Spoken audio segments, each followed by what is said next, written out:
Hi అండి. సాయంత్రం అయ్యేటప్పటికి ఇంచుమించుగా అందరి ఇళ్లల్లోనూ వాడే ఒక అద్భుతమైన వస్తువు చూపిస్తాను. చాలా అందమైన వస్తువు. నేను వేరే వాళ్ళ దగ్గర చూసి ఎక్కడ కొన్నారు, ఏంటి అని అడిగి మరి ఇమ్మీడియేట్‌గా నేను ఆన్‌లైన్‌లో ఆర్డర్ చేసి కొన్న వస్తువు అనమాట. మీకు కూడా చాలా యూజ్ అవుద్దనేసి ఈ వీడియో అయితే చెప్తున్నాను నేను. ఇక్కడ చూసారు కదా! ప్యాకింగ్ ఓపెన్ చేసిన తర్వాత ఇలా ఉందనమాట. ఇదేంటనుకుంటున్నారు? మనం ఈవినింగు చిన్న పిల్లలు ఉన్న వాళ్ళైనా సరే, ఈ దోమలు రాకుండా మనకి ఈవినింగ్ ధూప్ స్టిక్‌లు, అలాగే సాంబ్రాణి పొగలు అవి వేస్తూ ఉంటాం కదా ఇంట్లో. ఇల్లు కూడా మంచి సువాసన రావటానికి దానికోసం వాడే వస్తువనమాట.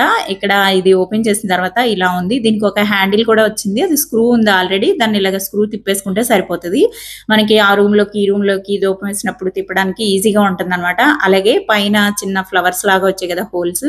దాంట్లో నుంచి మనకు పొగ బయటకొస్తుంది. స్టిక్ వెలిగించేసి ధూప్ స్టిక్ దీంట్లో పెట్టేస్తే. మనకి ఫ్రంట్ వైపు ఇలా చిన్నది లాక్ లాగా కూడా ఉందనమాట. అలా ప్రెస్ చేస్తే సరిపోద్ది. చిన్న పిల్లలు ఉన్నప్పుడు గబుక్కున అది పట్టుకుంటే కాలుతుంది కదా! ధూప్ స్టిక్ వెలుగుతున్నప్పుడు అలా అవ్వకుండా అటు ఇటు పడిపోకుండా కూడా ఉంటుంది. ఇక్కడ ధూప్ స్టిక్ పెట్టేప్పుడు అడుగున చిన్నది ఇత్తడి ప్లేట్ పెట్టాను. అది ఇంట్లోదే. దీంతో పాటు వచ్చింది కాదు. అయితే ఏదైనా స్టీల్ ప్లేట్ గాని చిన్నది, ఏదైనా క్యాప్ గాని, మట్టి ప్రమిద గాని పెడితే ధూప్ స్టిక్ దీంట్లో పెట్టినప్పుడు మనకి అడుగున ఈ స్టాండ్ నల్లగా అయిపోకుండా ఎక్కువ రోజులు బావుంటుందనమాట. ఇంకా ఏంటంటే ఇదైతే ఇత్తడిది కాదండి.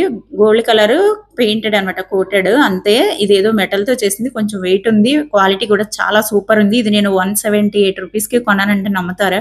ఇది మీషో యాప్‌లో తీసుకున్నాను. అమెజాన్, ఫ్లిప్‌కార్ట్ అన్నిట్లోనూ ఉంది. దీని లింక్ ఇవ్వాలంటే నాకు లింక్స్ ఓపెన్ అవ్వటం లేదు కాబట్టి మీరు ధూప్ స్టిక్ స్టాండ్ అని, ధూప్ స్టిక్ బర్నర్ అని, ధూపం బర్నర్ అని ఇలా కొడితే కూడా మీకు ఆన్‌లైన్‌లో వస్తదనమాట.